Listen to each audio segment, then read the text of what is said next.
आज Doubtnut app download करें। Doubtnut पर अपने सभी गणित, रसायन विज्ञान, भौतिक विज्ञान और जीव विज्ञान के डाउट्स का करो सफाया। बस प्रश्न की फोटो खींचो, एक ही प्रश्न को क्रॉप करो और तुरंत वीडियो सोल्यूशन पाओ। अभी डाउनलोड करें। नमस्कार दोस्तों, हमारा प्रश्न है कि दोस्तों यहाँ पर हमें संकुल यौगिक दिया गया है और हमें बोला गया है कि इस संकुल यौगिक में अयुग्मित इलेक्ट्रॉन की संख्या बताइए। ठीक है, साथ में दोस्तों यहाँ पर हमें 4 विकल्प दिए गए हैं, हमें बताने की कौन सा विकल्प यहाँ पर सही होगा। ठीक है, तो सबसे पहले दोस्तों यहाँ पर जो हमें संकुल यौगिक दिया गया है वो हम देख लेते हैं। ठीक है, तो यहाँ पर है दोस्तों हमारे पास Fe।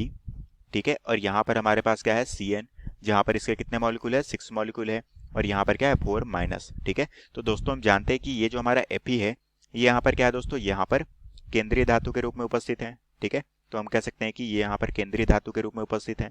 साथ में दोस्तों ये जो हमारा Cn है ये हमारा क्या है दोस्तों, यहाँ पर एक तरह से लिगेंड का कार्य कर रहा है। ठीक है, और यहाँ पर हम दोस्तों जानते हैं कि Cn क्या होता है, एक तरह से हमारा ऋणात्मक लिगेंड होता है, जिसमें आवेश क्या होता है, आवेश होता है दोस्तों हमारा -1। ठीक है, तो हम कह सकते हैं कि ये हमारा क्या है, एक तरह से ऋणात्मक लिगेंड है। अब दोस्तों ये जो हमारा 4 माइनस है ये यहाँ पर क्या है दोस्तों, इस संकुल यौगिक का आयन के रूप में यहाँ पर उपस्थित है। ठीक है, तो अब दोस्तों यहाँ पर सबसे पहले हमें क्या बताना है, अयुग्मित इलेक्ट्रॉन। तो इसके लिए दोस्तों हमें यहाँ पर जो केंद्रीय धातु है इसकी यहाँ पर ऑक्सीकरण संख्या जाननी होगी कि कौन सी ऑक्सीकरण अवस्था में यहाँ पर उपस्थित है। ठीक है, तो दोस्तों हम कह सकते हैं कि Fe, इसको हम क्या मान लेते हैं x, और यहाँ पर क्या निकालते हैं, इसकी ऑक्सीकरण संख्या यहाँ पर ज्ञात करते हैं। ठीक है, तो दोस्तों हमने Fe को यहाँ पर x माना है, तो ये हो गया हमारा x। ठीक है, प्लस ये दोस्तों Cn जो कि हमारे क्या है, ऋणात्मक लिगेंड है, तो यहाँ पर क्या है, इसमें आवेश -1 इंटू 6 मॉलिक्यूल है, तो हमें क्या करना पड़ेगा, इंटू 6। साथ में दोस्तों यहाँ पर क्या है, 4 माइनस आयन के रूप में है। ठीक है, तो हम कह सकते हैं कि यहाँ पर इसे इस तरीके से लिख सकते हैं, ये हो गया हमारा -4। ठीक है, अब दोस्तों इसे सॉल्व करते हैं, तो ये हो गया हमारा 6 से 1 से इंटू होगा, तो ये हो गया x - 6 इज इक्वल टू -4। तो x इज इक्वल टू क्या हो गया दोस्तों, -4, और 6 उधर जाएगा तो ये हो जाएगा +6। तो यहाँ पर x की वैल्यू कितनी आ गई, वो आ गई दोस्तों हमारे पास +2। ठीक है, तो हम कह सकते हैं कि x की वैल्यू यहाँ पर क्या आ गई, +2। तो हम कह सकते हैं कि Fe की जो ऑक्सीकरण संख्या है वो कितनी है यहाँ पर, +2। ठीक है, अब दोस्तों यहाँ पर हमें क्या बताना है, अयुग्मित इलेक्ट्रॉन। तो दोस्तों Fe की ऑक्सीकरण संख्या हमने याद कर ली जो कि क्या है, +2। तो अब दोस्तों हम यहाँ पर Fe का जो है इलेक्ट्रॉनिक विन्यास यहाँ पर लिखेंगे। ठीक है, तो Fe के इलेक्ट्रॉनिक विन्यास हम यहाँ लिखेंगे 2+ के साथ यहाँ पर लिखेंगे, जहाँ पर 2 इलेक्ट्रॉन इसने क्या किए हैं, त्यागे हैं। ठीक है, तो अब दोस्तों यहाँ पर हम जानते हैं कि Fe जो कि यहाँ पर इसका इलेक्ट्रॉनिक विन्यास क्या हो जाएगा, इसे हम लिख सकते हैं आर्गन के आधार पे, ये हो गया हमारा आर्गन। साथ में क्या होगा, 4s के जो 2 इलेक्ट्रॉन है ये यहाँ से बाहर निकल जाएंगे, क्योंकि यहाँ पर 2+ है मतलब कि 2 इलेक्ट्रॉन बाहर निकले और 4s से बाहर निकलेंगे, तो 4s में हो जाएंगे 0। और साथ में दोस्तों हमारे जो 3d है, 3d में कितने इलेक्ट्रॉन बचेंगे, 6 इलेक्ट्रॉन। ठीक है, तो ये हो गया हमारा 3d 6। अब दोस्तों यहाँ पर हम 3d के लिए कक्ष बना लेते हैं। ठीक है, तो d के लिए हमारे कितने बनते हैं, 5, 1 2 3 4 और 5। अब दोस्तों यहाँ पर हमारी जो अवस्था है वो किस तरह से होगी, 6, 1 हो गया, 2 हो गया, 3 हो गया, 4 हो गया, 5 हो गया और 6। ठीक है, तो ये हो गई दोस्तों इसकी साधारण अवस्था।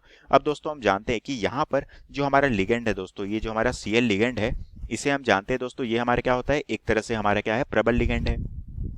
ठीक है, तो हम कह सकते हैं दोस्तों ये हमारा क्या है, प्रबल लिगेंड है। और जब भी दोस्तों हमारे संकुल यौगिक में प्रबल लिगेंड होगा तो वहां पर हमारे जो है अयुग्मित इलेक्ट्रॉन क्या हो जाते हैं, वो युग्मित हो जाते हैं। तो दोस्तों यहाँ पर ये जो हमारा अंतिम कोष के इलेक्ट्रॉन है ये दोस्तों यहाँ पर शिफ्ट हो जाएंगे।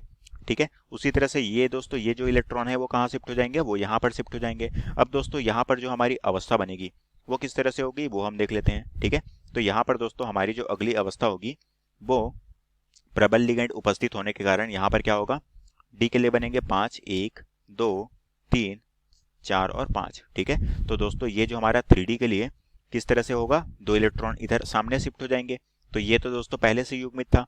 अब दोस्तों इस इलेक्ट्रॉन के साथ में ये इलेक्ट्रॉन आ जाएगा, तो ये भी युग्मित हो गया। इस इलेक्ट्रॉन के साथ में ये बाहर चला गया, ये इलेक्ट्रॉन युग्मित हो गया। अब दोस्तों ये जो है ये दोनों क्या हो जाएंगे, ये दोनों हमारे खाली हो जाएंगे। ठीक है, तो हम दोस्तों कह सकते हैं कि यहाँ पर जो हमारे पास अयुग्मित इलेक्ट्रॉन है, अयुग्मित